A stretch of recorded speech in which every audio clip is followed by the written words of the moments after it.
Hey guys, welcome back to another video.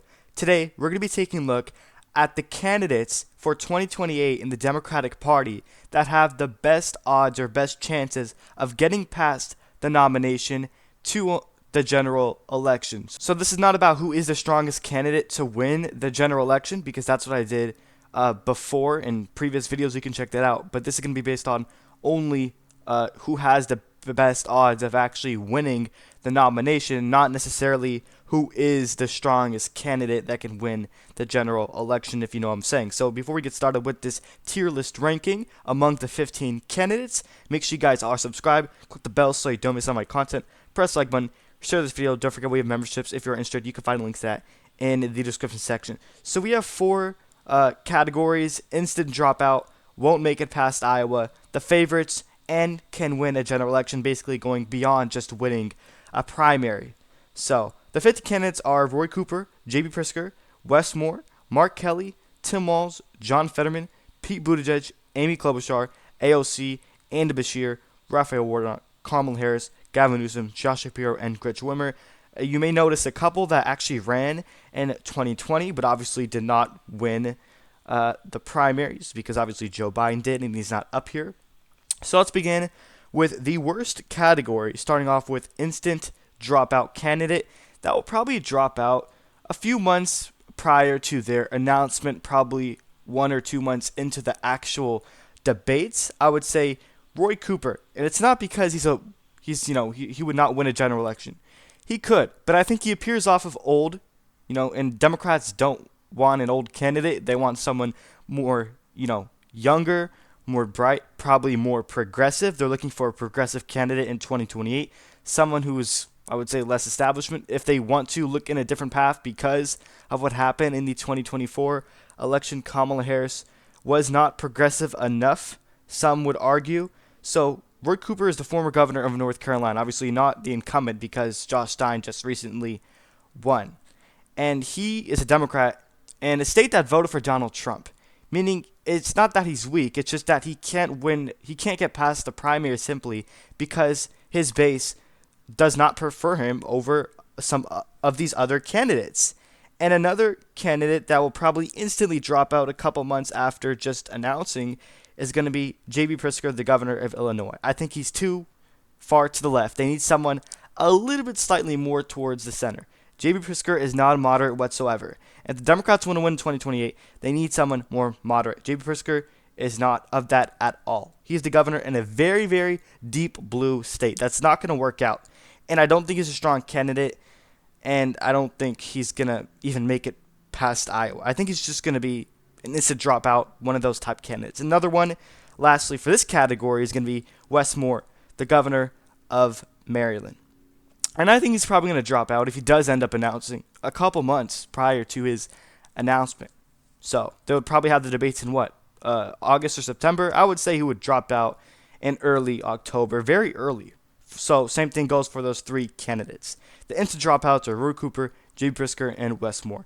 I just don't think he has it. I think he's a little bit too young. I know I said they needed a younger candidate, but I just don't think he's going to correlate with the Democratic base. I would say they would prefer someone else. And then, as for the won't make it past Iowa candidates, so still bad candidates, but slightly better than the instant dropout. So starting off with Mark Kelly, current senator incumbent of the state of Arizona.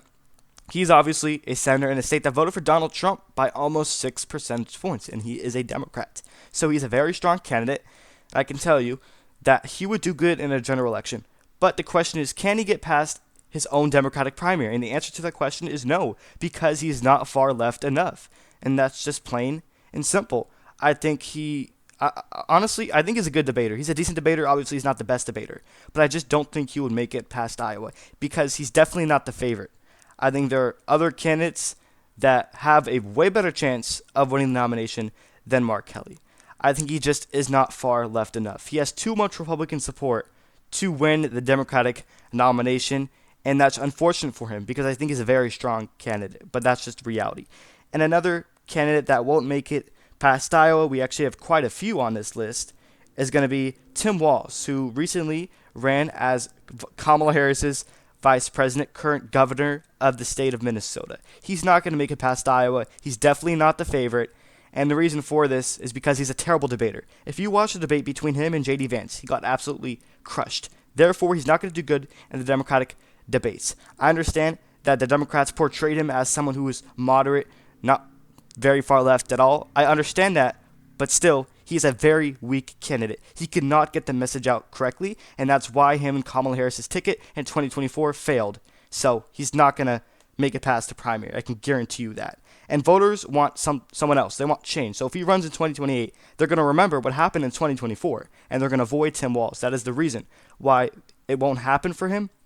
Another candidate that won't make it past Iowa is John Fetterman. Not because he's a bad candidate. It's because that he can't get past the nomination. It's that simple.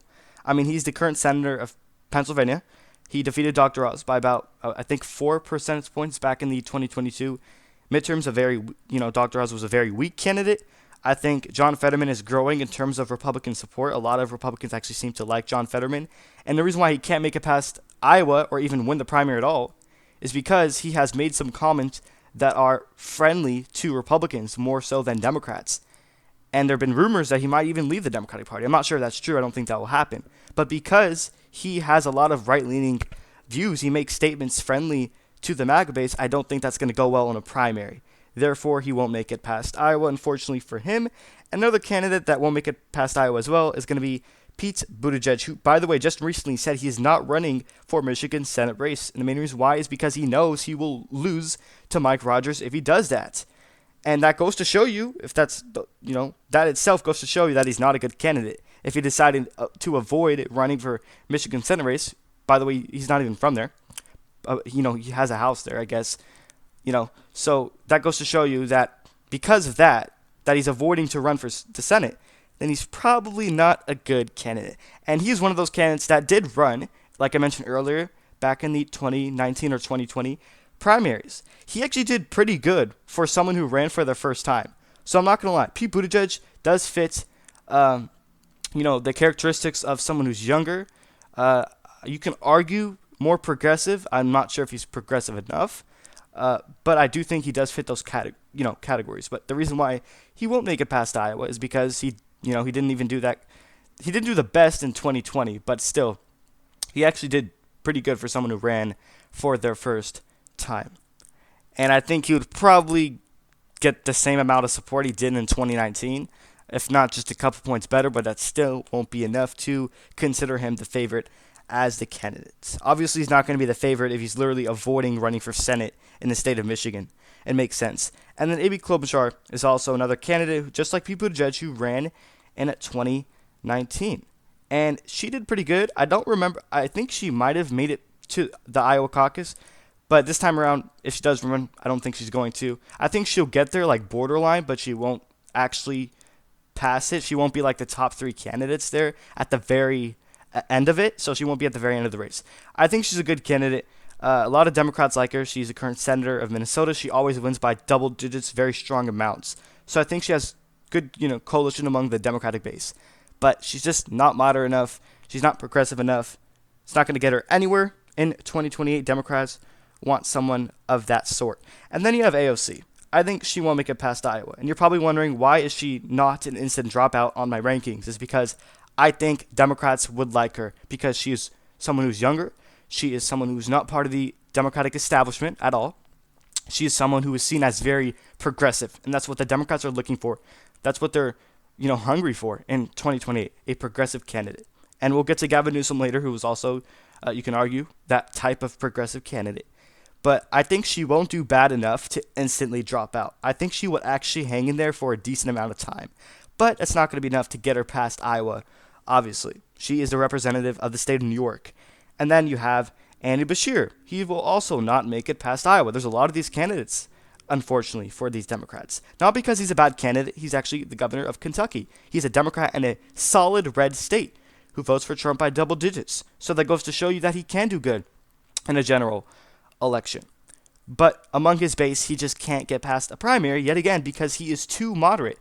The Democrats love avoiding moderate candidates, apparently. That's why they chose, actually, they did not choose Kamala Harris, but that's why they, that's why they lost in 2024. And then another candidate, lastly, before we move on to the favorite candidates, is going to be Raphael Warnock. And I don't think he's going to instantly drop out because I think he's a very good debater. He's a good, he can represent very good among the Democratic base. He is the Democratic Senator in the state of Georgia, which obviously voted red on the general election. It's not a very red state anymore. It's actually trending towards the left. So, Raphael Warnock, in my opinion, is a very strong candidate. He's also a good debater, like I just mentioned earlier. But he's not going to be the favorite because I think there are just other candidates better than him. It's that simple. And then we move on to the favorite candidates. There are two candidates in this specific category, starting off with Gavin Newsom. He is probably one of the favorites heading into the 2028 Democratic primaries. I think we can all agree with that. He is the type of candidate that the Democrats are looking for, progressive. Now, the issue with this is he needs to be more moderate. I mean, he has to say things a little bit more friendly towards, I would say, people on the right, maybe right-leaning, moderates, not necessarily the MAGA base because they will never break apart from what they are currently. He has to win over some of the independents, obviously, in order to win the general election. But I think he's the favorite. I think there's a very good chance he does end up being the nominee, winning the nomination in 2028. The issue is that he's obviously the governor in a very solid blue state, so it's not like he won any Republican support and that got him to win as governor. No, he won basically only Democrats, and that's the issue. Can he win over independents is the question. But in terms of the primary, I think Democratic voters will love him. I think he's honestly a good debater. I've seen him debate Ron DeSantis. If you've seen that, he did not do that bad, even though there were some parts where he was struggling a bit, and it was a little bit underwhelming for him. But I think he got better ever since. So I think he's a favorite. And another favorite is obviously Kamala Harris, who just ran in 2024 but lost. I think if she had more time to run, because she shocked me, getting almost 75 million votes. The fact that she only had 3 months to run, literally, and she got 75 million votes. If she just had a little bit more time, if they ran a primary and she actually won it, I believe she could have made the race a lot closer. Because Donald Trump is not on the ballot in 2028, then I think Kamala Harris has a way better chance if voters actually get to know her. But she did run in 2019. She did terrible. She did poorly. She did not make it past Iowa. In fact, she got like 2% at the very most. And she was one of those instant dropout candidates. So that's why you can make the case that she's not the favorite. But the fact that she managed to get 75 million votes with only 3 months of time to spare when she ran goes to show you that maybe she has the potential to be the favorite. But I won't be surprised if she won't make it past Iowa because in 2019 she was one of those instant dropout candidates. So with Kamala Harris, she won't really be in the middle. It's either she is the favorite or she's instantly going to drop out. I think that's the type of candidate she will be placed as. And then the candidates that will be the strongest, like beyond favorite, that can win a general election, not only win the primary, will be Governor of Pennsylvania, Josh Shapiro, and a Governor of Michigan, Gretchen Whitmer. And now if you see a pattern here, is that these two candidates that go above and beyond just simply winning the Democratic nomination and actually winning the general election, both are governors. And not only that, they're from the Rust Belt. The pattern is that the two candidates up here that can not only win the nomination, and get past the primary, but can win a general election, they are Rust Belt candidates. And that is what the Democrats should focus on in 2020 is the Rust Belt. Because Republicans basically have the Sun Belt locked down under control. Arizona will probably go to the Republican candidate, even though it's still, you can argue, shifting towards the left. Georgia, honestly, I think Democrats can win Georgia. But let's just say it's not guaranteed, obviously. Nothing's guaranteed. So I would say they would focus, even though they can get Georgia, they would focus more on the Rust Belt. Texas is gone. Donald Trump won that by double digits. Very outstanding victory. So if they nominate Josh Shapiro, I will tell you they will probably win all 3 of those Rust Belt states in 2028. He's that good of a candidate. And time again, I kind of overrate him. I'm trying not to, but I just think he's simply that good. I think he's kind of an Obama type of candidate. He would win, not in the landslide obviously, but he would do very good because he's not too far left. He can win over his base. Not only that, he can win over Republican support and independent support as well, which is what made him win by the amount he did in the 2022 governor midterm elections. He won by 14 points in a state that voted for Trump by 1.5%. That is a swing of 15 points, guys. That goes to show you how good of a candidate Josh Shapiro is. Now, the one question is that can he make it past the Democratic primary? Will his base let him win the nomination? And if they just simply do that, he will win the general election against any Republican.